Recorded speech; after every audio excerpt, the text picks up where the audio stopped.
Ako si Maria at ito ang aking kwento.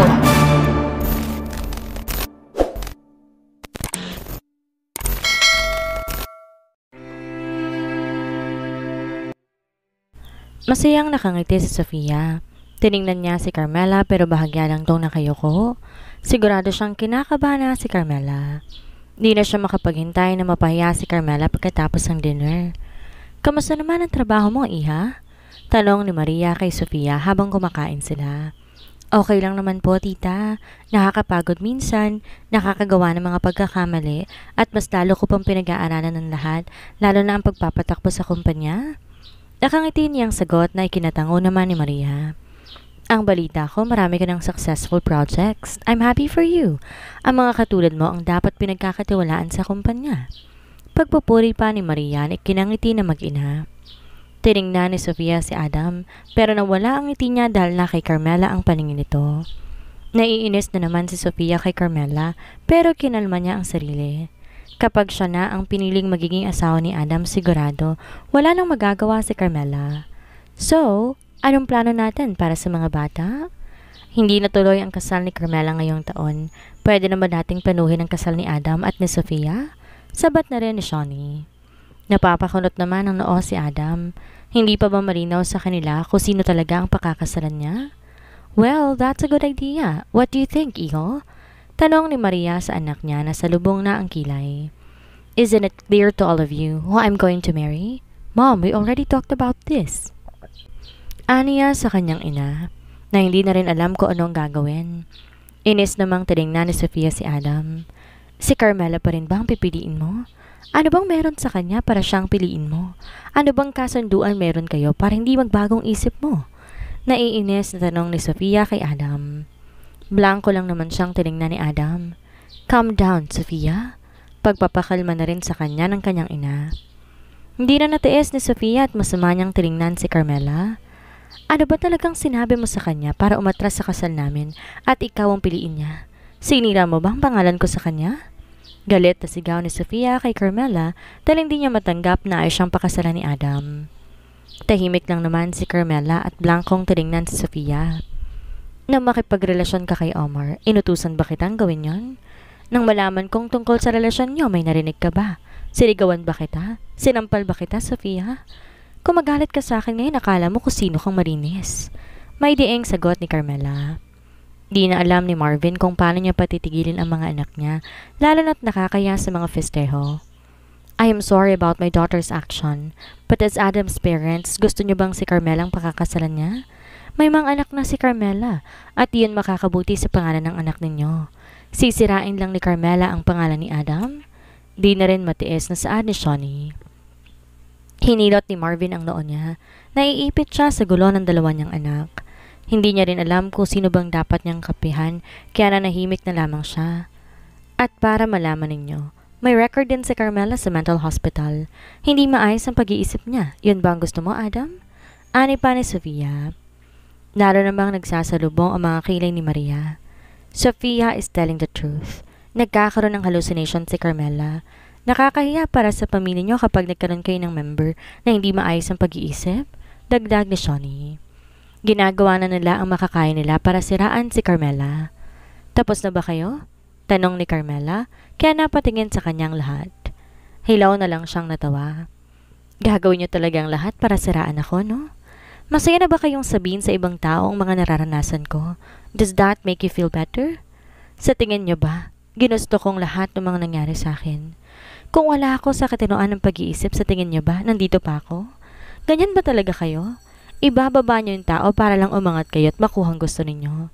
Hindi niyo alam kung anong trauma ko at pinagtatawanan yon? You guys happy with that? Sana maranasan ninyo ang naranasan ko para makita natin kung pagtatawanan niyo pa rin ba ang taong kapareho ko ng kalagayan. If you want to convince Adam to marry you, Sofia, then do it in a nice way. Hindi yung sisiraan mo pa ako. And if you're thinking na siniraan kita, you can ask him. Mahabang litanya ni Carmela. Napapataas naman ang kilay si Maria. Carmela has a point. Hindi niya rin maintindihan kung bakit kailangan gamitin ni Shawnee at Sofia ang karanasan ni Carmela. Having trauma is not easy. Anong gusto mong gawin namin? Hayaan ka sa gusto mong gawin? Ipapahiya mo lang ang mga festejo. Angil pa rin ni Sofia. Hindi naiintindihan ng mga sinabi ni Carmela.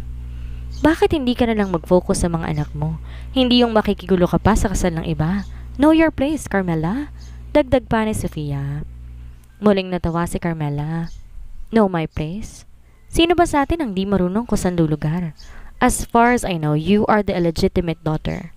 Your mom is a mistress at kahit patay ng mommy ko, she is still a mistress dahil hindi naman sila kasal ni daddy.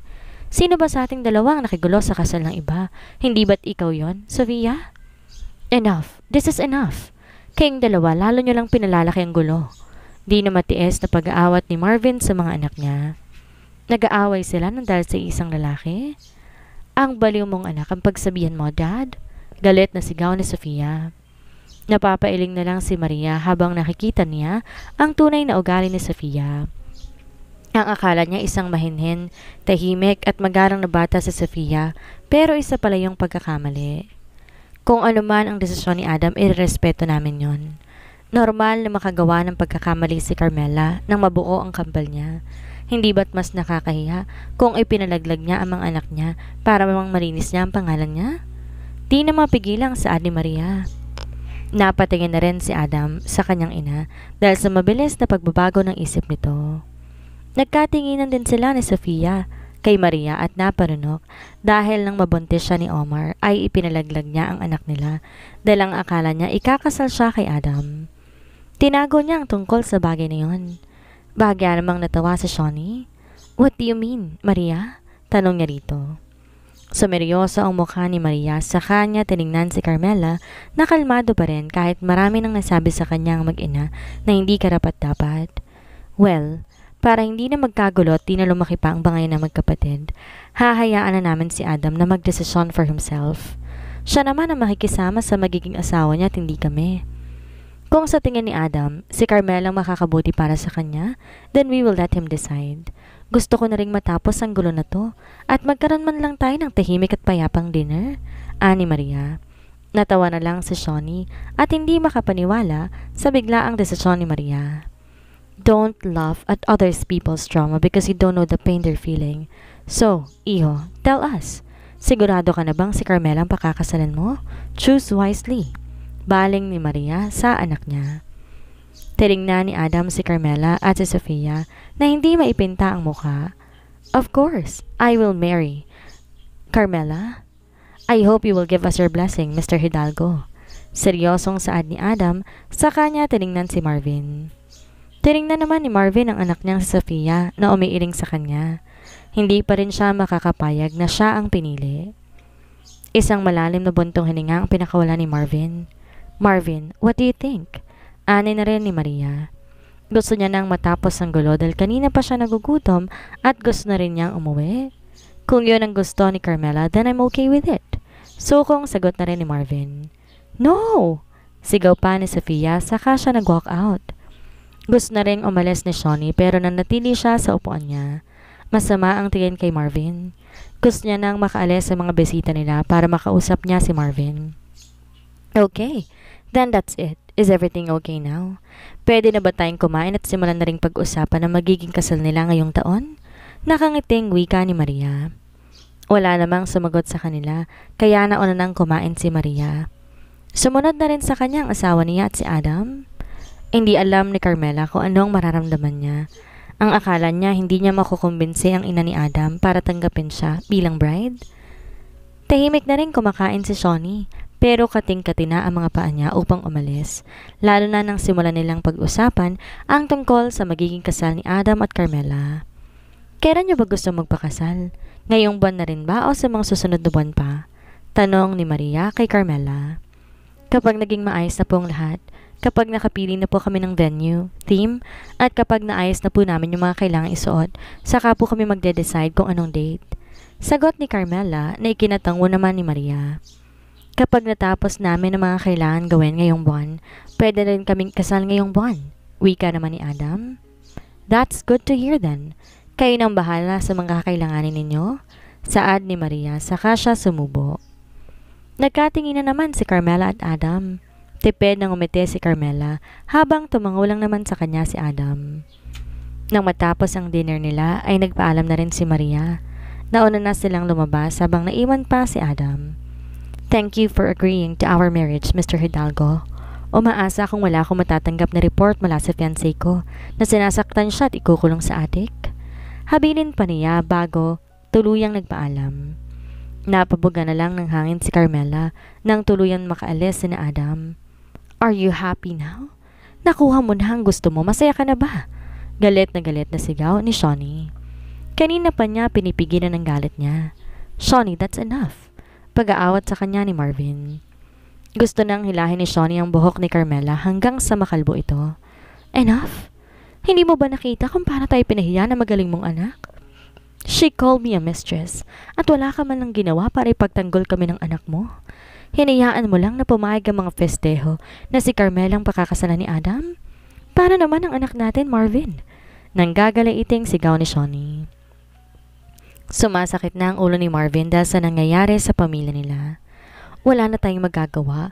Nagdesisyon na ang mga festejo at si Carmela ang napili nilang ipakasal sa anak nila. Kahit magwala ka pa, kahit mawalan ka pa ng boses kakasigaw, wala na tayong magagawa. Shawnee? May diing saad ni Marvin. Di na alam kung paano ba ipapaintindi sa asawa niya ang nangyayari. "You witch! This is all your fault." Baling ni Shawnee kay Carmela. "Huwag kang magalit kay Carmela. Baka nakakalimutan mo. Anak ko pa rin siya, Shawnee." "This is bullshit." Nag-walk out na si Shawnee kaya't ang naiwan na lang si Carmela at ang kanyang ama. Di man makapaniwala si Carmela na sinang-ayunan siya ng panahon, pero masaya siya na makitang nanggagaliiti sa galit ang mag-ina. Lalampasan na lang sana ni Carmela ang kanyang ama nang magsalita ito. "Ito ba ang gusto mo, Carmela? Ang magkagulong pamilya natin?" Tanong sa kanya. "Pamilya mo lang ang magulo, Dad. Hindi sa akin." Blank kanyang sagot nang hindi hinaharap ang ama. "May karapatan ako sa kumpanya. Pero dahil mas pinaniniwalaan ninyo si Tita Shawnee, ayaw niyo ako ibalik sa posisyon ko. Sa mga nangyari sa mga nakalipas na taon, hindi ko nararamdaman na kasama ko kayo, Dad. Pinili niyong sirain ang relasyon nating dalawa dahil hindi kayo naniniwala sa akin. Nung pumayag kayong dalhin ako sa mental hospital, sinabi ko sa inyo noon that I am perfectly fine, na hindi ko kailangang dalhin sa lugar na yon, pero desisyon ni Tita Shawnee ang sinunod ninyo. Nang mamatay si Mommy, pakiramdam ko, pati ama na wala sa akin." Aniya pa. Di naman nakasagot si Marvin dahil inaamin niya naman na marami siyang pagkukulang sa anak niya. "Anyway, salamat pa rin sa pagpayag mo na maikasal ako kay Adam. Good night, Dad." Wika pa niya bago niya tuluyang iniwan ng ama. Naging abala na si Carmela para sa nalalapit nilang kasal ni Adam. Minamadali na nila ang dapat nilang ayusin. Nasa boutique na siya ngayon at namimili na ng mga wedding gown niya. Natapos na namang ibigay ang team ng kasal nila. "Look who's here," wika ni Madonna na makita niya si Carmela. Boses pa lang, kilala ni Carmela kung sino ang nasa harapan niya pero hindi niya ito tinitingnan. Nandito siya para mamili ng kanyang magiging wedding gown, hindi para patulan ng mga taong hindi matanggap ang nangyari sa kanila ni Omar. Galit na inagaw ni Madonna ang magazine na hawak ni Carmela, sa kanya ito inihagi sa sahig. Nanatili namang karmado si Carmela, sa kanya blankong tiningnan si Madonna. "Ano bang kailangan ninyo, Mrs. Garcia? Alam niyong ginagamit ko pa ang magazine, tapos itatapon ninyo?" Kalmado niyang saad. Nakatingin na rin sa kanila ang ibang customer ng boutique. Inarap ni Madonna ang mga customer ng boutique at itinuro si Carmela. "Ang babaeng to, pagkatapos niyang lokohin ang anak ko, magpapakasal siya sa ibang lalaki. Iniwan niya sa ere ang anak ko at pagkatapos ng lokohin ang anak ko at asikasuhin lahat para sa kasal nila. Ilang araw na lang natitira ng kasal nila ng anak ko, pero nakita niya may ibang kasamang lalaki sa hotel. Tingnan niyo ang kapal ng mukha ng babaeng to. Layon niyo siya na parang may nakakahawang sakit. Bantayin niyo ang mga anak at asawa niyo dahil baka kapag nagsawa na siya sa bago niya ngayon, ay mga asawa at anak din naman ang lalandiin niya. She is a home wrecker. Ang anak ko pa ang nagmakaawa sa kanya para lang ayusin ang relasyon nila, na ituloy ang kasal kahit na siyang nagloko at sumira sa relasyon nila." Pamamahiya ni Madonna kay Carmela sa loob ng boutique. Nagbubulungan naman ang mga kasabay nilang customers. "Mali ang ginawa mo, iha. Nauubusan ka na ba ng lalaki sa mundo para iwan mo ang lalaking dapat pakakasalan mo, tapos magpapakasal ka ngayon sa ibang lalaki? Wala ka na bang mahutot sa anak niya na iniwan mo? Pangingialam naman ng isang matanda. Wala dapat ipaliwanag si Carmela sa kanilang lahat at kung papatulan pa niya ang mga customers sa butik, siguradong magsasayang lang siya ng laway at oras. Mrs. Garcia, alam niyo kung sinong una nagloko sa amin ng anak mo. Huwag niyong ibaling sa akin ang kasalanan niya. Kung umatras man ako sa kasal, hindi yun dahil sa ibang lalaki, kung hindi dahil kasalanan ng anak ninyo. Sa tingin niyo ba nasa tamang pag-iisip si Omar? Ako ang girlfriend niya. Ako ang pakakasalan niya pero may nangyayari sa kanila ng kapatid ko. Sino ba sa aming dalawa ni Omar ang may katagpo sa hotel bago kami ikasal? Hindi ba't siya? Kasama niyang kapatid ko at doon sila nagpalipas ng gabi. Hindi ako martir para ituloy pa rin ang kasal kahit na niloko na ako. Anas niya saka siya tumayo. Aalis na lang siya at babalik sa susunod na araw. Di pa man siya nakakalayo nang hilain na ni Madonna ang buhok niya dahilan para mawalan siya ng balanse.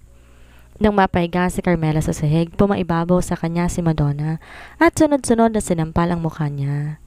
Mrs. Garcia, sigaw ni Carmela. Iniharang niya ang mga kamay niya sa mukha para protektahan ang sarili niya. Ipinahiya mo ang anak ko. Pinahiya mong pamilya namin. Nakiusap ako sa iyong balikan mo ang anak ko kahit ayoko sa iyo tapos lolokohin mo lang siya. Gaano ba kabilis sa iyo para makahanap ng iba? Gusto mo pa bang lumuhod ako sa harapan mo para lang bumalik ka sa kanya? Yan ba, Carmela? Galit na sigaw sa kanya ni Madonna. Patuloy pa ring sinasampal ni Madonna si Carmela pero sinusubukang pigilan ni Carmela ang mga kamay nito para hindi niya maabot ang mukha niya. Maraming nakakakita sa kanila pero walang naglakas loob na pigilan sila. Takot silang kalabanin si Madonna dahil makapangyarihan din ang pamilya niya. Nang dumating si Adam, nagulat na lamang siya na makita niya ang kalagayan ni Carmela. Mabilis siyang lumapit kay Madonna at tinulak niya ito para makaalis siya sa ibabaw ni Carmela. Carmela, are you okay? Tanong niya rito. Tinulungan niya nang tumayo si Carmela at sa kanya tiningnan si Mrs. Garcia na namumula pa rin ang mukha dahil sa galit. What kind of attitude is that, Mrs. Garcia? Sa public place niyo ba talaga ipinakita ang pangit na ugali ninyo? Anong karapatan ninyong saktan ng fiancé ko? Sa ginawa ninyo, pwede ko kayong kasuhan. Seryoso niyang saan? Napayo ko naman ang ibang customers. Ayaw nilang madamay sa gulo, lalo na't nakikilala nila si Adam. Tumayo naman si Madonna at sa kanya tinaasan ng kilay si Adam. Wala akong pakialam. Malaking gulo at perwisyong binigay sa akin ng babaeng yan sa pamilya ko. Kung ano mang ginawa ko sa kanya, deserve niya yon dahil malandi siya. Yan ba talaga ang babaeng gusto mong pakasalan, Mr. Festejo? Kahihiyan lang ibibigay niyan sa pamilya ninyo. Ako ang unang tatawa kapag iniwan ka na niya dahil nakuha na niya ang gusto niya sa'yo. Hindi ko alam na tanga ka rin. Alam naman natin ginagamit ka lang niya dahil gusto niya lang gumante sa anak ko. Huwag kang padadala sa malanghel niyang mukha. Ani pa ni Madonna, saka siya umalis. Tinignan naman ni Adam si Carmela at may sugat to sa mukha. Iniwas ni Carmela ang mukha niya nang akmasa ng pupunasan ni Adam ang konting dugo ng sugat niya. I'm fine, anas niya. Seryosong tinignan ni Adam ang staff ng butik. Seriously? Nakita niyo kung ano nangyari pero wala kayong ginawa para awatin sila? Anong klaseng tao ba mga nandito? You let that woman hurt my fiancé. Kung di pa ako dumating, hayaan niyo na lang na mapatay niya ang isa sa mga customers ninyo? Galit na baling ni Adam sa mga staff. Nakayuko naman na ang mga ito. Inawakan ni Carmela sa braso si Adam para pigilan na siya. That's enough. Let us go. Anas niya at hinila si Adam pero hindi umalis si Adam sa pwesto niya. Sa lubong pa rin ang mga kilay niyang nakatingin sa mga staff ng butik. Nang dahil sa ginawa niyo sa fiancé ko, none of you will be accepted to work in any boutique anymore. I know the owner of this boutique and I will talk to her. Wag na wag niyo ipapakita sa akin ang mga mukha ninyo kung ayaw niyong tuluyan kong sirain ang mga buhay ninyo. Aniya pa sa mga ito. Mabilis umalis sa mga customers dahil sa takot na madamay sila sa galit ni Adam. Ano kaya ang gagawin ng mag-inang Shawnee at Sofia ngayong tuluyan ng maikakasal si Carmela kay Adam? Ano ang gagawin ni Adam para maipagtanggol si Carmela? Yan ang ating aalamin sa susunod nating kabanata.